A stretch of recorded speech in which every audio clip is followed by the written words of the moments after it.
अब तक आपने सुना होगा कि लगातार जिस तरह से बातें उठती है, किसान इसलिए खेती नहीं कर पाते हैं क्योंकि उनके पास सिंचाई की सुविधा नहीं होती है। निश्चित रूप से ये बात सच्चाई है कि कई ऐसे इलाके हैं जहां किसान खेती तो करना चाहता है लेकिन सिंचाई की सुविधा नहीं होने के कारण खेती नहीं कर पाता है, जिसके कारण मजबूरी में लोग किसान पलायन करते हैं। लेकिन आपको जानकर आश्चर्य होगा कि गुमला जिला में कई ऐसे इलाके हैं, अगर बात करें तो घाघरा बिशुनपुर के कई ऐसे इलाके हैं जहाँ पर सिंचाई का स्रोत उपलब्ध होने के बावजूद भी किसान खेती नहीं कर रहा है और पलायन कर रहा है।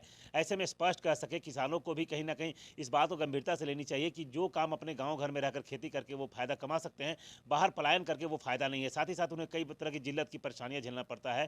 तो ऐसे में हम कह सकते हैं कि कृषि विभाग की ओर से कई इलाकों में संसाधन उपलब्ध कराए जाते हैं, सुविधा उपलब्ध कराए जाते हैं, इरीगेशन की सुविधा उपलब्ध कराई जाती है, लेकिन बावजूद उसके किसान वहाँ खेती नहीं करता है और किसान वहाँ से पलायन कर जाता है। जबकि कृषि विभाग के माध्यम से स्पष्ट रूप से वहाँ किसी के लिए तमाम सुविधा उपलब्ध कराई जाती है। सिंचाई की सुविधा उपलब्ध होने के साथ ही साथ कई तरह के जो खेती के लिए बीज होते हैं, उपकरण होते हैं, वो उपलब्ध कराया जाता है ताकि किसान अपने खेतों में खेती कर सके। लेकिन घाघरा में जो तस्वीर देखने को मिल रही है, कई इलाकों में देखने को मिल रहा है, पास में नदी है या फिर नाला है जो जहाँ पर पानी मौजूद है, उसके बावजूद भी किसान वहाँ खेती नहीं कर रहे हैं और यहाँ से किसान पलायन कर जाते हैं और दूसरे राज्यों में जाकर काम कर रहे हैं। तो ऐसे में स्पष्ट कहा जा सकता है कि कुछ किसानों की जो इच्छा शक्ति है या मेहनत करने की जो क्षमता है वो भी कम है, जिसके कारण वो पलायन कर जाते हैं और दूसरे राज्यों में जाकर मजदूरी करके जीवन कमाते हैं, जीवन जी रहे हैं। जबकि मैं बता दूं आपको, वही वो इलाका है जहाँ पर सिंचाई की सुविधा उपलब्ध होने के कारण पास के जिले लोहरदगा से आकर वहाँ पर जो किसान है वो ज़मीन को कहीं ना कहीं वो एक तरह से उसको भाड़े पर लेकर वहाँ खेती करते हैं और मटर की खेती और सब्जी की खेती कर रहे हैं और उसका लाभ उठा रहे हैं। तो ऐसे में स्पष्ट कहा जा सकता है कि किसानों को भी गंभीर होना होगा।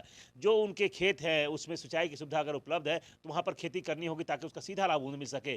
कृषि विभाग के पदाधिकारी भी मानते हैं कि कई इलाकों में देखने को मिलता है कि जहाँ पर उनकी ओर से हर तरह की सुविधा उपलब्ध कराई जाती है, सिंचाई की सुविधा हो या फिर बीज हो, खाद हो, सब उपलब्ध कराया जाता है, लेकिन उसके बावजूद भी किसान खेती नहीं कर पाती है। निराशाजनक बात है। ऐसे में स्पष्ट कहा जा सकता है कि अन्नदाताओं को सुविधा उपलब्ध कराने के लिए भारत सरकार हो या राज्य सरकार हो, जो परेशानी झेलती है, जिस तरह से पैसा खर्च किया जाता है, उसका लाभ तभी मिल पाएगा जब किसान भी सक्रिय होंगे। देखिए, यहाँ कृषि के क्षेत्र में और बागवानी के क्षेत्र में यहाँ की ज़मीन, यहाँ की जो प्राकृतिक जो संसाधन है बहुत अच्छे हैं, यहाँ के लोग अच्छे हैं, लोग यहाँ काम भी करते हैं, लेकिन यहाँ के लोगों जो इच्छाएं हैं, क्योंकि यहाँ इतनी ज़मीनें पड़ी हुई हैं जिस पे हम लोग चाहें तो अलग अलग तरीके के फल बाग स्थापित करके अधिक से अधिक लाभ किसान कमा सकते हैं पैसा इससे।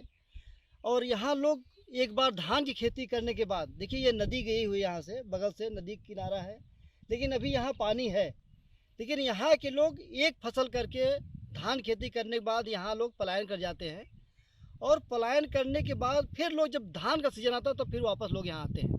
लेकिन अगर लोग यहीं रुक जाएं, यहाँ से पानी की जो सुविधाएं हैं उससे लोग अगर अपने 10 एकड़ ज़मीन है तो अगर 1 एकड़ में सब्जी खेती करें या बागवानी करें तो उससे लोग इनकम कर सकते हैं। जो बाहर लोग जाते हैं कमाने के लिए, उससे ज़्यादा प्रॉफिट लोग यहाँ कमा सकते हैं और अपने यहाँ जो संसाधन उपलब्ध है उसी के उसमें ही अपना वो अधिक से अधिक लाभ कर सकते हैं, फायदा मिलेगा और इनको बहुत अधिक फायदा इससे मिल सकता है। कुछ सोचने की आवश्यकता नहीं है, कुछ नहीं। और क्योंकि देखिए यहाँ क्या है ना, यहाँ पे हम लोग मटर खेती कर सकते, विभाग भी अपने अलग अलग तरीके से योजनाओं को किसानों तक पहुँचा रहा है, लेकिन लोगों को एक्टिव होना होगा, लोगों को इसमें जुड़ना होगा, लोगों को आगे आना होगा, तभी क्योंकि हम लोग विभाग से तभी लोग जागरूक कर जब लोग हमारे साथ जुड़ेंगे। बहुत है, फिर पानी का भी साधन है, फिर भी यहाँ के लोग खेती उती नहीं करते।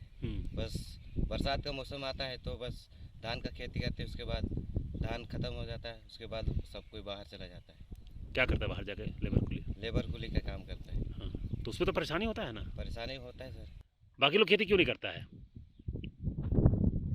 बाकी लोग चला जाता है कहाँ काम करने के लिए? बाकी लोग सब बाहर चला जाता है काम करने के लिए। हाँ, लेकिन आप लोग कर रहे हैं? हम लोग कर रहे हैं, अभी आलू का खेती किया। चलो, क्या नाम है आपका? मेरा नाम अनिल मुंडा है। हाँ, कैसे अपन जमीन? नहीं, दूसरा के जमीन पे लीज लेके, अपन जमीन तो नहीं तो दूसरा घर में लेके। हाँ, क्या लगा? अभी टमाटर लाएंगे और बोदी, भिंडी और खीरा, करेली और तरबूज लागी। तो खेती कहाँ लेकर अपन जमीन? बाहर जे अभी कोई काम धंधा नहीं तो चलो बाहर जाए अच्छा है कि अपन खेती बाड़ी करे ले। कितना कमाए लेला? कमाए तो इससे रेट भाव अच्छा पकड़े तो अच्छा कमाए हो जाएगा, और नहीं बोल तो कभी नुकसान होएगा। हाँ, लेकिन खेती बाड़ी करता तो? हाँ, खेती बाड़ी करता। बाहर काम करके? नहीं, बाहर काम करेंगे। परेशानी है बाहर जाके? बहुत परेशानी है। यहाँ ठीक है? हाँ, यहाँ ठीक है। सब चीज़ का सुविधा है नहीं, हाँ। पानी वानी सबका सुविधा एक अच्छा है। क्या नाम है तुम्हारे घर? मेरा नाम है रामू यादव। जिस तरह से इन इलाकों की हम जिस इलाकों की बात कर रहे हैं वहाँ पर सिंचाई के लिए जल होने के बावजूद भी जहाँ खेती वहाँ नहीं कर रहे हैं किसान, ये काफ़ी चिंताजनक विषय है। ऐसे में इन किसानों को प्रेरित करने की आवश्यकता है, किसानों को समझाने की आवश्यकता है कि जो उनका क्षेत्र है वहाँ पर बहुत बड़ा इलाका पटवन के लिए, वहाँ पर जो सिंचाई उपलब्ध है, पानी उपलब्ध है, उसका उपयोग करके खेती कर सकते हैं। क्योंकि बाहर जाकर पलायन करने के बाद जो परेशानी किसानों को झेलनी पड़ती है उससे हम सभी वाकिफ़ हैं। आए दिन मीडिया में खबरें आती है कि जो किसान यहाँ से पलायन करके जाके दूसरे राज्यों मीट भट्टों में या अन्य जगह पर काम करते हैं उन्हें कितनी परेशानी का सामना करना पड़ता है। ऐसे में कृषि विभाग तो अपनी ओर से पहल कर ही रहा है, लेकिन किसानों को भी सक्रिय होना होगा, किसानों को भी सक्रिय होकर काम करना पड़ेगा, तभी जाकर सरकार की जो तमाम सुविधाएं किसानों के लिए दी जाती है। खास करके हम ये बात बता दें आपको कि जब से केंद्र में मोदी की सरकार आई है, मोदी जी जब से प्रधानमंत्री बने हैं, उसके बाद से ही किसानों को मजबूत करने की कवायद चल रही है। हर तरह की सुविधा उपलब्ध कराई जा रही है, हर तरह के संसाधन उपलब्ध कराए जा रहे हैं। खास करके प्रधानमंत्री सिंचाई योजना के तहत कई इलाकों में पानी की सुविधा उपलब्ध कराने की कोशिश की जा रही है। हालांकि लंबा समय तक चलने वाली योजना है, उन योजनाओं का लाभ आने वाले दिनों में देखने को मिलेगा, लेकिन जिन इलाकों में संसाधन उपलब्ध है, सिंचाई की सुविधा उपलब्ध है, वहाँ पर किसानों को सक्रिय होकर खेती करने की आवश्यकता है। तभी जाकर कहीं ना कहीं हमारे देश की जो खाद्यान्न समस्या है या फिर हम सब्जी उत्पादन के क्षेत्र में आगे बढ़ना चाहते हैं वो संभव हो पाएगा। साथ ही साथ किसानों को जो पलायन करने के बाद जो दंश झेलना पड़ता है, परेशानी झेलना पड़ता है, उससे भी राहत मिल सकती है। ऐसे में किसानों को जागरूक होने की आवश्यकता है, सक्रिय होने की आवश्यकता है, तभी जाकर वो इन संसाधनों का लाभ उठा सकते हैं और अपनी स्थिति को बेहतर बना सकते हैं। सुशील कुमार सिंह, गुमला।